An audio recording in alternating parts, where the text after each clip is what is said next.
ప్రభునందు ప్రియ స్నేహితులారా, నేటి ఉదయకాలపు వాక్య ధ్యానంలోకి ప్రేమపూర్వకమైన ఆహ్వానాన్ని అందిస్తున్నాను.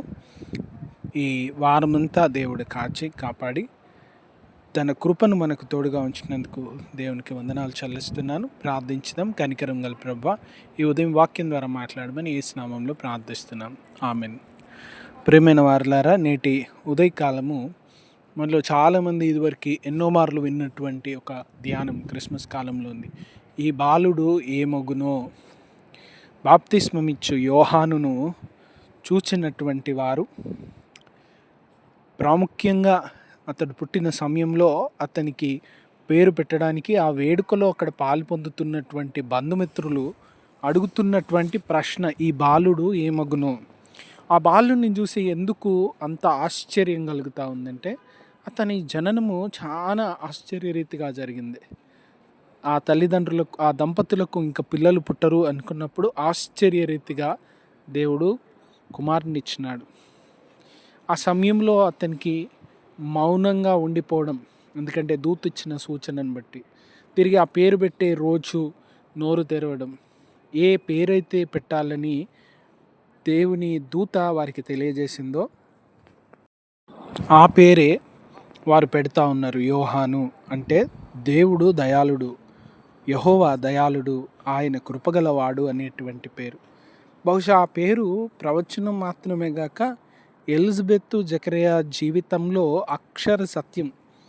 ప్రభు దయాళుడు, ఆయన కృపగలవాడు గనుక వారి జీవితం ఓటమితో, వారి జీవితం బాధతో, వారి జీవితం దుఃఖంతో ముగించకుండా సంతోషంతో, ఆనందంతో ముగించబడుతూ ఉంది. వారి దుఃఖానికి, వారి కష్టానికి ప్రతిఫలం కనబడుతూ ఉంది. వారు పడినటువంటి బాధలకు అర్థం వెతుకుతూ ఉన్నారు. They were able to find meaning for all the struggles that they came through. వారు అనుభవించిన వేదనలు, బాధలకు అర్థాన్ని వెతుక్కోగలిగినటువంటి పరిస్థితిలో ఈరోజు ఉన్నారు.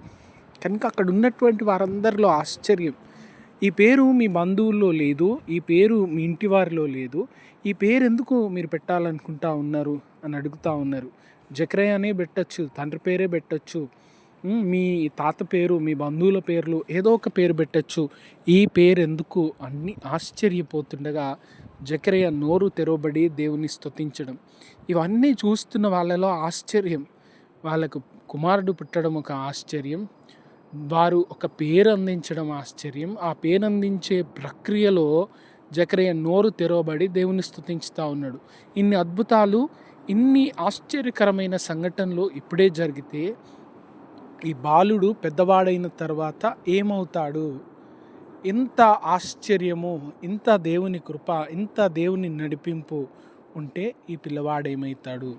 ఈ పిల్లవాడు ఏమవుతాడు అని బాల్యంలో ప్రతి తల్లిదండ్రులకు, కుటుంబ సభ్యులకు, తాతలకు, అమ్మమ్మలకు, నాయనమ్మలకు ఉంటుంది. డాక్టర్ అవుతాడా, ఇంజనీర్ అవుతాడా, లాయర్ అవుతాడా, ఏమవుతారు ఈ పిల్లలు, ఈ పాప, ఈ బాబు ఏమవుతారు అనేటువంటి ఆలోచన ప్రతి ఒక్కరిలో ఉంటుంది. కానీ యోహాను దేవుని ప్రణాళికలో, రక్షణ కార్యంలో, ఆ దేవుని రక్షణ కార్యం భూమి మీద జరగడానికి పుట్టినటువంటి వాడు. యోహాను మాత్రమే కాదండి, ఇక్కడున్న మనందరం కూడా దేవుని సేవ కొరకు, దేవుని పని కొరకే జన్మించినాం. మనం షాప్కి వెళ్ళి కొనే వస్తువులే మన పని కొరకు, మన ఉద్దేశం నెరవేర్చడానికి తెచ్చుకుంటాం. మరి భూమి మీద నరులను దేవుడు ఏ ఉద్దేశము, తలంపు లేకుండా కలగజేసినాడా? లేదు. ఎంతో గొప్ప ఉద్దేశము, ప్రణాళికతో చేసినాడు. ఈ పిల్లవాడేమగునో అని ప్రశ్న మనందరికి కూడా కలుగుతూ ఉంది. మన పిల్లలు, మన కుటుంబము, మనము ఏమవుతాం? రానున్న కాలం ఎక్కడికి మన ప్రయాణం? రానున్న కాలం ఏ పనులు చేయడానికి? దేవుని ఉద్దేశము, దేవుని తలంపును గ్రహించే వారంగా ఉన్నామా?